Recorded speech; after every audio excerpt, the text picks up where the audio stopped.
राज्यसभा चुनाव में कांग्रेस प्रत्याशी प्रणव झा की हार के बाद शुरू हुई बयानबाजी अब राजनीतिक लड़ाई का रूप लेती जा रही है। रांची में आरजेडी नेताओं ने एक प्रेस वार्ता बुलाई और कांग्रेस प्रभारी के राजू के बयान को निंदनीय बताया।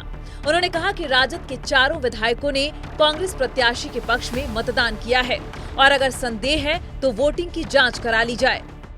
ऑथराइज एजेंट के रूप में जब हम थे, हमारे चारों विधायक वोट दिए और वोट दिखाए हमको। जो इंडिया गठबंधन के जिन साथी के लिए हमारे चारों विधायकों को अलॉट किया गया था, कांग्रेस के साथी थे प्रणव झा जी के लिए, उनको इन लोगों ने वोट दिया है। इसको मैं प्रमाणित करता हूं। और यदि किन्हीं को इस पर शक है तो इसकी जांच होनी चाहिए। प्रेस वार्ता में झारखंड सरकार के मंत्री संजय प्रसाद यादव ने भी कांग्रेस पर निशाना साधा। उन्होंने कहा कि कांग्रेस को पहले अपने भीतर झांकना चाहिए और देखना चाहिए कि उनके अपने विधायक नियंत्रण में हैं या नहीं। उन्होंने दावा किया कि कांग्रेस के भीतर ही अलग अलग गुट हैं और हार की असली वजह वही तलाशनी चाहिए। हमें तो शंका है कि जिस तरह से के राजू जी का बयान आया है, के राजू जी का ही कई ग्रुप है, उसमें से एक ग्रुप के मिली भगत से लगता है ये खेला किया है और आरजेडी पर जो है ये मनगढ़ंत आरोप लगा रहा है।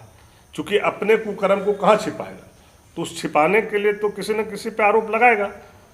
वहीं आरजेडी के प्रदेश अध्यक्ष ने कहा कि जब कांग्रेस संकट में रही है तो पार्टी उनके साथ मजबूती से खड़ी रही है, लेकिन इसके बावजूद कांग्रेस प्रभारी द्वारा लगाए गए आरोप दुर्भाग्यपूर्ण हैं।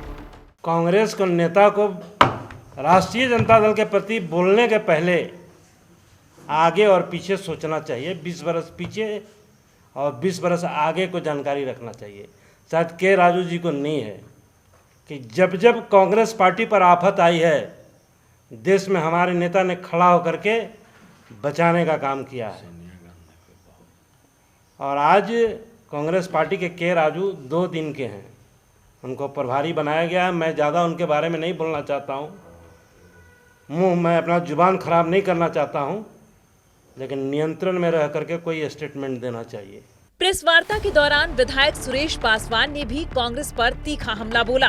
उन्होंने आरोप लगाया कि कांग्रेस के भीतर ही कुछ लोग दोहरी राजनीति कर रहे हैं और अब हार के बाद राजद पर आरोप मढ़ने की कोशिश की जा रही है। जो चोरी करते हैं वो तो सामने आ गया।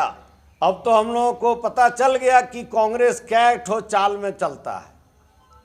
कल आप लोगों को मैं बता देना चाहता हूं कि आपका नथानी जी और यहाँ का जो प्रत्याशी, कांग्रेस का जो प्रत्याशी है, दोनों एक ही प्लेट में नाश्ता किया है। इसका क्या मतलब हुआ? इससे साफ जाहिर होता है ये लोग ऊपर से मिले हुए हैं और बदनाम करने के लिए, राष्ट्रीय जनता दल को बदनाम करने के लिए जो है ये लोग बयानबाजी करते हैं। बहरहाल राज्यसभा चुनाव के नतीजों के बाद महागठबंधन के सहयोगी दलों में तल्खी बढ़ गई है। कांग्रेस के आरोपों पर आरजेडी ने खुलकर प्रतिक्रिया जाहिर की है। अगर ये विवाद शांत नहीं हुआ तो इसका असर झारखंड, बिहार के अलावा राष्ट्रीय स्तर पर कांग्रेस आरजेडी संबंधों पर भी पड़ सकता है।